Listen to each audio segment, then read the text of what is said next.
Alright, it's been a while since I've done a video on the channel. I've been somewhat busy, and there also hasn't been too many major elections, especially in Germany. Now, the federal elections were supposed to have been held in September of this year, but they were called early and held in February, and then we had the Hamburg election a few weeks after that. And so basically from then up until the beginning of 2026, we're not going to have any major elections, at least on the state or federal level in Germany. And for that reason, I want to cover some of the polling in the country just to see what might happen if we have an earlier snap election, and also take a look at a major story that's been developing over the nomination of basically a Supreme Court seat in Germany's Bundesverfassungsgericht.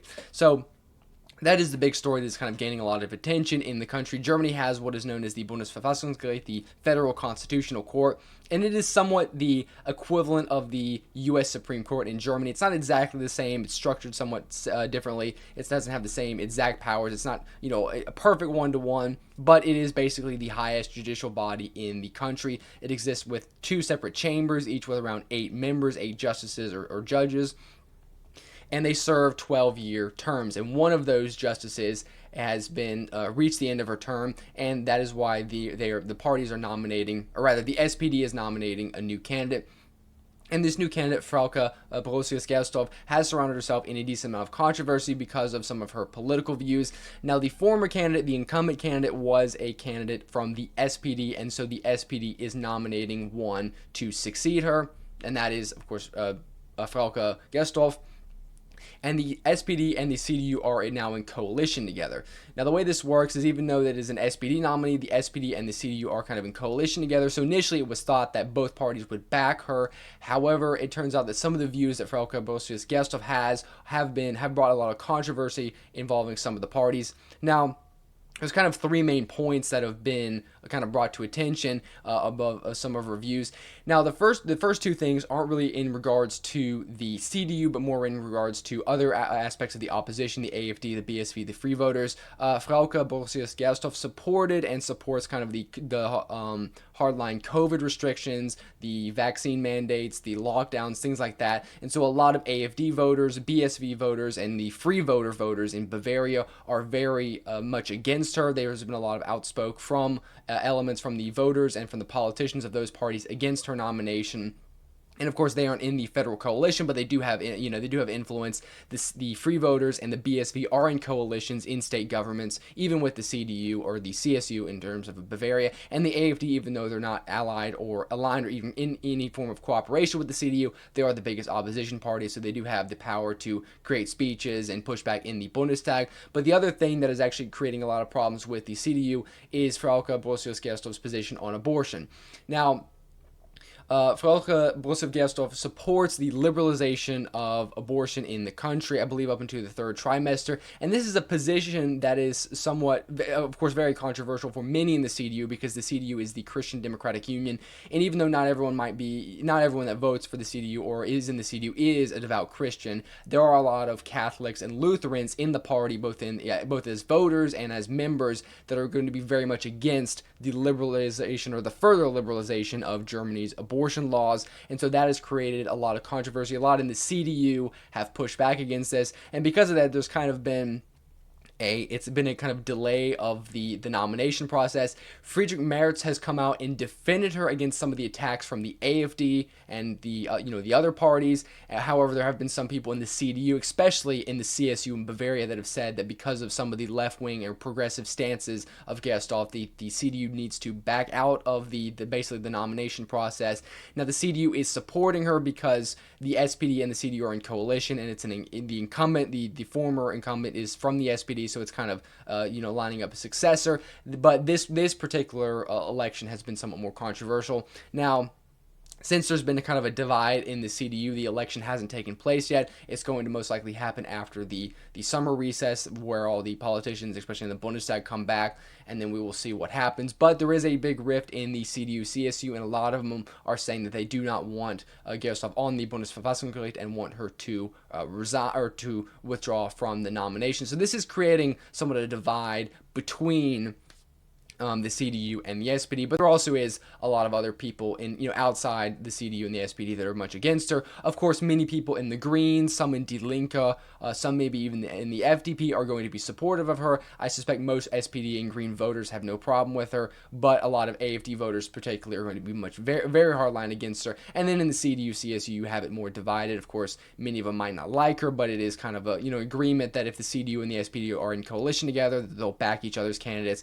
And I'm sure that if there was a vacancy of a CDU, CSU justice or judge, that the SPD would in turn back that candidate. But this has been somewhat a very unique nomination process. And of course, once we get the actual result, once we get the actual the election process, I will of course cover that more.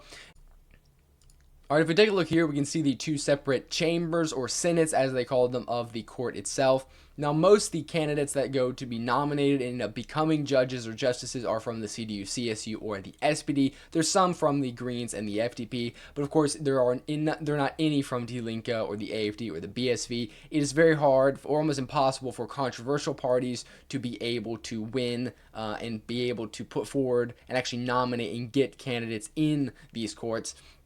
This is considered a very high, very formal position, somewhat nonpartisan, and so any political party that is somewhat controversial or not part of the mainstream is going to find it almost impossible to put candidates here. The Greens, even in the Greens in the 1980s, it would have been unthinkable for them to have a candidate in the court like this, but of course over time they managed to basically become more mainstream. They normalized relationships with the SPD, and then eventually the CDU became friends with or partners with both parties in different states, and now they have members here as well. But it's very difficult for any outside party, any party that's controversial or outside the mainstream on the left or right, to be able to put candidates here. So that's why you see most of them from the CDU, the SPD, the kind of traditional parties. Now if we take a look at this seat here, we see from Doris Koenig, which was appointed in 2014. Her term is ended now, and this is the specific vacancy or seat that's going to be filled by Gersdorf.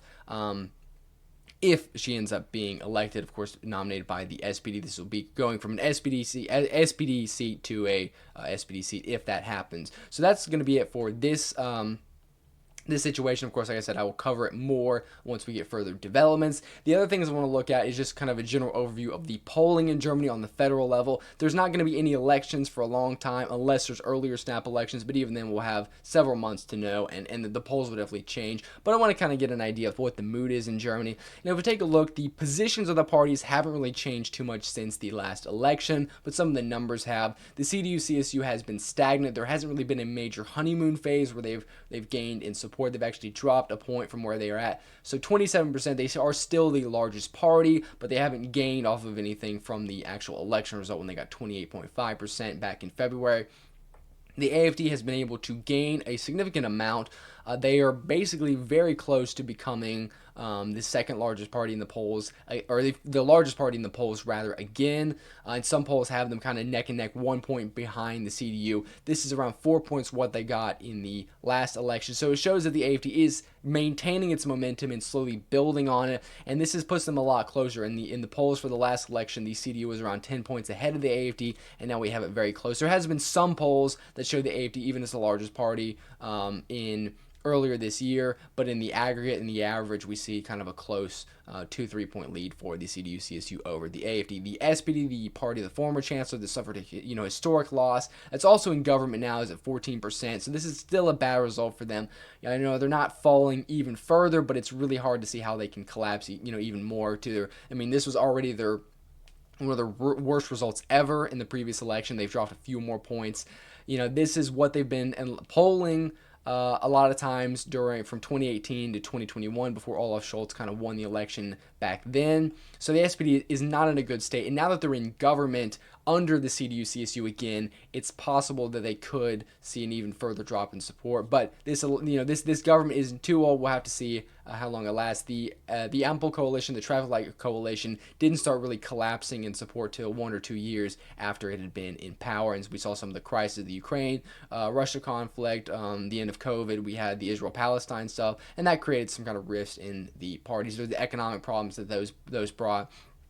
The Greens are at 11%. They have not recovered anything really from their election. The three left-wing parties, the three left or center-left parties, the SPD, Greens, and Die Linke, are already pretty much in line with each other, all around 10 to 15% of the vote. Not too much of a change there. Now, Die Linke, of course, this is a very good result for them because it shows that their comeback that they achieved in the election was real, and they're actually been able to build on that. They're holding steady 10% in the polls, and this shows that Die Linke has not died. Die Linke, they're still, somewhat in crisis in some areas. They have lost representation in a lot of states. They're going to need to rebuild and do a lot of work on the ground to recover their position in certain areas and be able to, get into state parliaments they haven't been able to get in before.